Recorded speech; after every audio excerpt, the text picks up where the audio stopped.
Okay, now let's look at the vaccine. So vaccine actually is preparations contain the antigen, which used to stimulate an immune response artificially. So means that training, or it's training. So what we inject? So this vaccine can be a whole live microorganism, but they are weaker form. Okay, they are weaker form. Or there may be a dead microorganism, I mean die already, not weaker, but would die already. Or harmless version, so means that we use a cousin. Okay, some bacteria, this bacteria can cause the disease, but they're almost the same. Okay, they're sibling, for example, different variants, right, which not cause a disease to us. Then we use that form, okay? And or we can use the harmless form of toxin. So sometimes toxin, it consists of more than one subunit of the protein. We know particular subunit can cause the problem, we remove that. The remaining one will cause a disease, will cause a problem. We use that form to be our vaccine.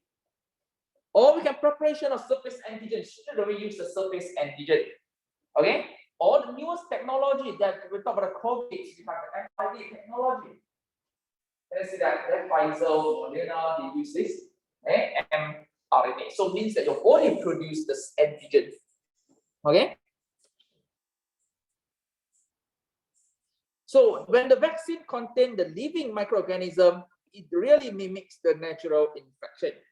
Because if we give you the living microorganism, this living microorganism continue to multiply in our body, so therefore it presents with a large number of the microorganisms. Okay, pathogen. So therefore our body actually try to fight, but fight with a weaker version. Are you clear? But if we use this, okay, the vaccine made from the dead bacteria or viruses, they don't really mimic, but at least they give us, the immunological memory. So this kind, if the vaccine cannot be produced by weaker one, even weaker one also can kill us. We can't do the weaker one. Are you clear? It may not have a sibling or cousin that we can use. There's no choice to kill the pathogen, inject into our body. But when we dead one in our body, will they multiply? They don't multiply. So it means that if I inject 10, means I have only 10 of them to stimulate my immune response. So that's why we need to have the booster injection. Are you clear? So booster injection actually mimics the secondary immune response. Therefore, we can have more memory B cells. Are you clear? Each round we activate the memory B cell will proliferate to get plasma cells and more memory B cells. Okay? Now, so some vaccines are highly effective. Some just need one injection may give us a lifetime protection. Now, sometimes why lifetime protection also depends how frequently you expose to the particular pathogen. Particularly, we talk about airborne pathogen. Airborne pathogen means that we always inhale in. It may be surrounding us, but because you are immune to it, why? Because you have received the vaccination. So every day you expose, you treat the body. And I say, keep on revising. But some disease is caused by blood. For example, hepatitis B. Yeah, you have the Hep B vaccination before, but over a long period of time, memory B cell will die. Can you see that? And it's not every day you can encounter Hep B. Hep B is through the blood, sexual intercourse. Can you see that? So it means that you want no chance to actually expose yourself to Hep B. Very, very rare chance. So it means that over a long period of time, the Hep B actually, the vaccinations go down. So we need to give start a new vaccinations again. Are you clear? So it depends also what kind of the pathogen. But again, we need to memorize. Okay? Remember all these pathogens we need to revise. Okay, So herd immunity, I do not need to talk about herd immunity anymore. If you want to achieve herd immunity, WHO recommendations for particular illness, most of the diseases 95% and above. So you can see that in this diagram, okay, the first diagram you can see that no immunization at all these beginnings of the COVID. You can see that if one or two of them they have this COVID, definitely going to spread to many people because no vaccination. Okay, you can see that alternate rate and contagious. You look at the second part here, if some of them are vaccinated, so those vaccinated ones, they are safe. But in terms of COVID, none of us are safe, even though you receive the third injection or booster injection. As I said that, you still will be infected, but the symptom will be very, very mild. Are you clear? Okay, but we don't hope that, because first of all, it's not long enough for us to know what is the consequence later. Okay, what's the outcome? Seems like nothing, but it may affect particular organs that we do not know. But if you achieve herd immunity, you can see that those unvaxxed ones will be the one that will, get infected. So herd immunity is very, very important.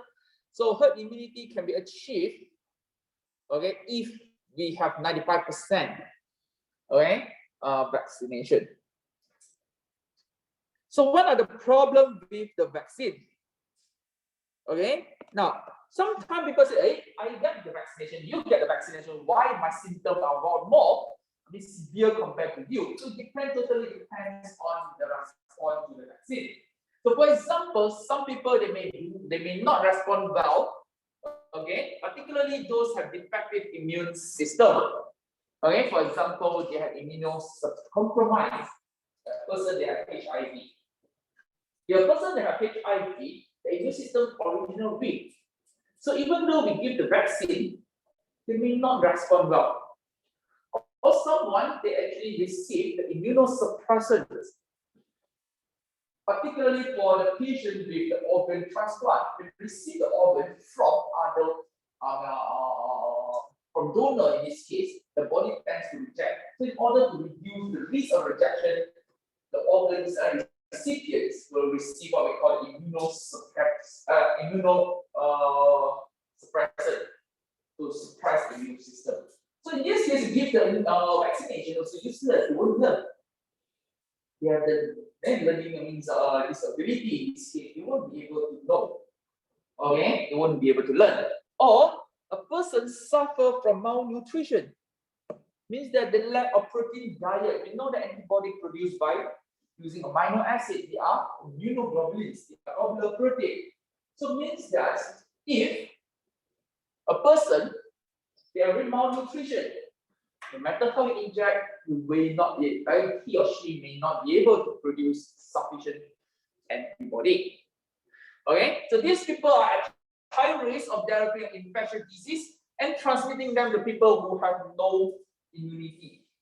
Okay, Endogenic variations, in this case, under this group of problem, we're going to look at this endogenic drift or endogenic shift. So endogenic drift still okay. Like for example, according to the Pfizer, according to the AZ, they claim that even though nowadays the COVID actually the variation keep on changing, alpha, beta, and then continue with the delta, then now Omicron, but we still have some form of protection. Even though mutation take place, endogenic drift take place, but we still have some form of protection. It may not be 99%, 98%, but we still have about 70, 60%. Are you clear? So this form of the change is very minor. Your body immune system still can recognize them. So it's called endogenic drift. Are you clear? Okay, so means that if the person make up, okay, before makeup, after makeup, it's just a minor change. You still can recognize the person. Are you clear? Okay, but you may have what we call the endogenic shift. Means that a major change, a major mutation, like for example, may be a deletion, so-called cause of frame shift. Are you clear? So means that antigen is now a totally new one. Your body may not be able to recognize that. Okay, so particularly when I say that a person make up with heavy makeup, okay, at night you see it, then the next day morning, who are you sitting beside me? Okay, so those means that you can't recognize, your body won't be able to recognize that. Why? Because antigenic shift. It's not a drift, but a shift. Okay. Now, sometimes it may not because of mutation, sometimes because of the life cycle. They 5 to 6 days, they transform to another form. So means that surface antigen will be different. For example, trypanosoma. Trypanosoma is the pathogen that causes sleeping sickness. So means that some of you also here, right, without the virus, without this pathogen, is always sleepy. Okay, only active at night, morning and evening. So trypanosoma is if not mistaken is parasite. Every 4 or 5 days, they change the surface antigen. What's the idea of 4 or 5 days? Your immune system, activation of B cell, presentation of antigen, everything take about 1.5 weeks. Before you manage to learn, it changed already. Are you clear? Okay? So it means that's impossible for immune system to respond effectively. You will actually progressively, you will die because you're overwhelming by this pathogen. You have no way to get rid of them. Are you clear? Your immune system has no way to get rid of them because when you want to find them, they always change the surface antigen. Are you clear?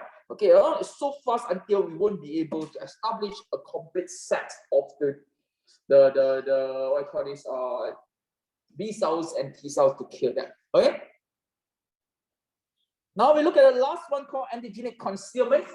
Endogenic concealment basically is a most effective way, not most effective way, most common way, okay, for pathogen actually try to invade and attack by the immune system. For example, we're going to learn this plasmodium next chapter, which caused the malaria. So the malaria pathogens here is a pathogens.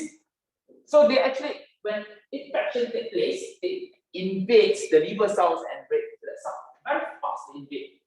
Once they hide themselves inside the red blood cell and liver cells, there's no way, even though you're vaccinated, when they hide themselves, how are you going to detect them? Right? For example, means you're a criminal, you're a suspect, you have the photo, you recognize them, but they always hide inside their house. What you can do? You can't detect any kind of catch them, you can arrest them. The same goes with this plasmodium. And some parasitic worms conceal themselves by covering their body in a host protein. So it means that we have albumin, so they try to sneak themselves inside this protein. So it means that our immune system won't be able to detect them. Okay, so like suspect walk around with a big group of people, you won't be able to actually recognize them. Okay, or some pathogens suppress the immune system by parasitizing the cells such as macrophage and T cells. Like what we know, HIV. Kill your hepatitis cells, what you can do? Right? HIV kill the disease, right? Kill these your hepatitis cells. Basically, your hepatitis cell won't be able to put in the immune response at all. It won't be involved in the activation of B cells, no involvement or activations of the cytotoxic T cells. So totally weakens your immune system, and sometimes it's not because of the immune system, but because of the positions of the pathogen, where the site of infection. For example, Vibrio cholerae cause the cholera. So they cause the cholera at your stomach, at the small intestine there. The antibody cannot come out, cannot go out from your body into the lumen. You don't secrete antibody into the lumen. So it means that they are there, we can't do anything. We can inject antigen of the cholera into your body. You can have the antibody, but this antibody will remain inside the blood. Okay, unless this cholera enter into the blood, yes, then you can actually activate them. But if cholera still remain at your gastrointestinal tract, no way for us to actually target them. So last time, when you travel to the country that they have this endemic. Okay, so these two terms, you guys haven't learned about this yet, but I think you have heard about it: epidemics, endemics, and also the pandemics, right? So endemic basically means that the particular disease very common at the particular region only. Endemic. Are you clear? So outside of that region, you won't see many countries have that kind of disease. So if you travel to the country with the cholera, endemic of cholera, so last time the traveler actually advised to get the vaccination, but it seems like not helpful. Are you clear? Any thought of cholera? Okay, so with this, I have done our topics. Do you guys have any questions? Oops, let me first.